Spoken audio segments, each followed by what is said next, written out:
ये कहानी है 1938 कैरली नाम के एक आदमी की, हंगेरियन आर्मी में, और वो उस कंट्री का बेस्ट पिस्टल शूटर था।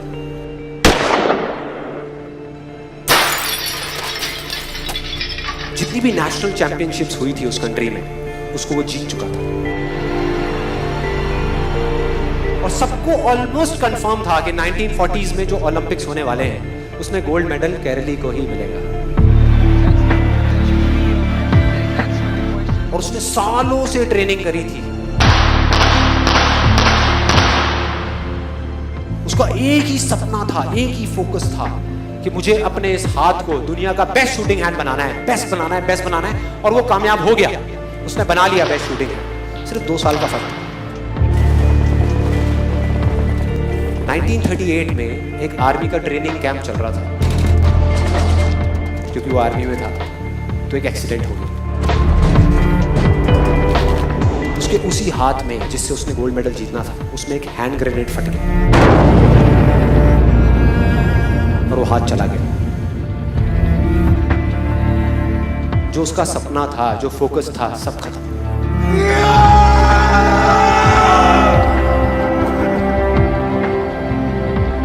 उसके पास 2 रास्ते थे। एक तो ये कि वो बाकी की पूरी जिंदगी रोता रहे और कहीं जा करके छुप जाए,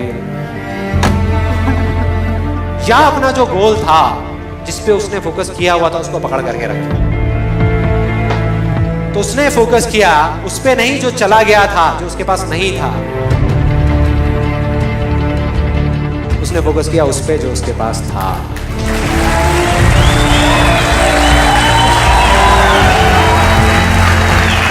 जो उसके पास था। और क्या था उसके पास में? एक लेफ्ट हैंड, एक ऐसा हाथ जिससे वो लिख तक नहीं सकता था। 1 महीने तक उसका हॉस्पिटल में इलाज चला इस हाथ के लिए। और सही 1 महीने बाद अपनी ट्रेनिंग शुरू कर दी इस हाथ की।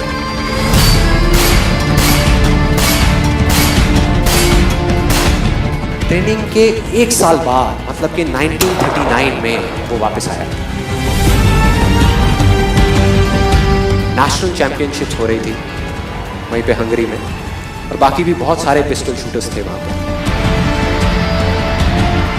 उन्होंने जा करके उसको कांग्रेचुलेट किया।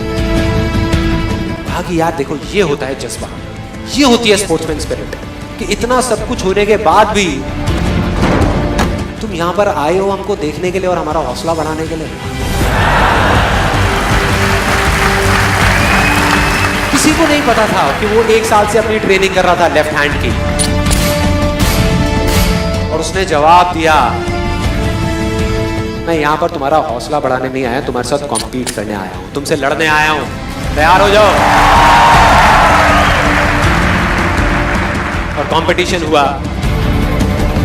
बाकी सब वहां पर जितने भी लोग थे वो कॉम्पीट कर रहे थे अपने बेस्ट हैंड से। ये कॉम्पीट कर रहा था अपने ओनली हैंड से। ओनली हैंड से। कौन जीता? The man with the only hand, केरली जीत गया।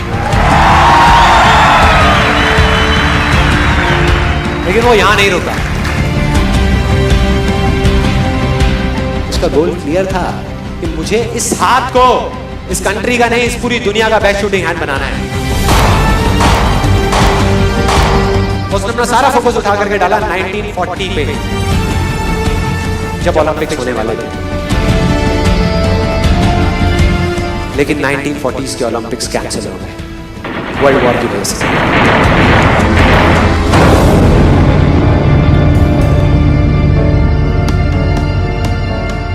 उसने अपना सारा फोकस उठा करके कहां डाल दिया?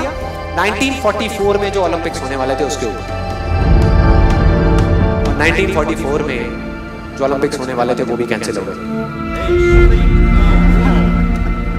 वर्ल्ड वॉर की वजह से। फिर से कैंसिल।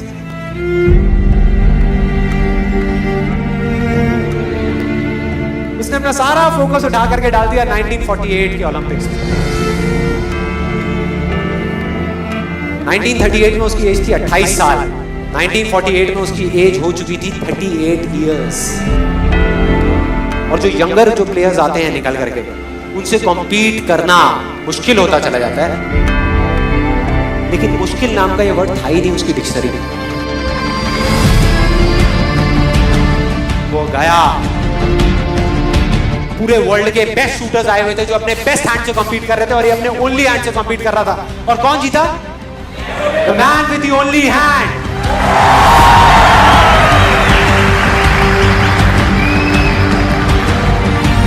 लेकिन वो तब भी नहीं रुका।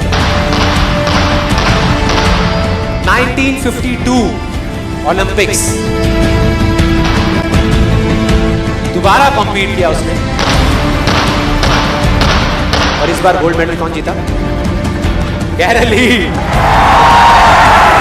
4 साल बाद दोबारा से, और पूरी की पूरी हिस्ट्री को बदल करके रख दिया ओलंपिक्स। इस पर्टिकुलर कंपटीशन में उससे पहले किसी भी एथलीट ने लगातार 2 गोल्ड मेडल्स नहीं जीते।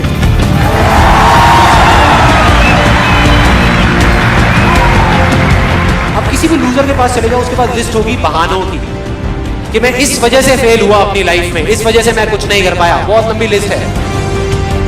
और दूसरी तरफ विनर के पास चले जाओ, उसके पास में 1000 वजह होगी वो ना करने की जो वो करना चाहता है, सिर्फ एक वजह होगी वो करने की जो वो करना चाहता है, और वो कर जाएगा।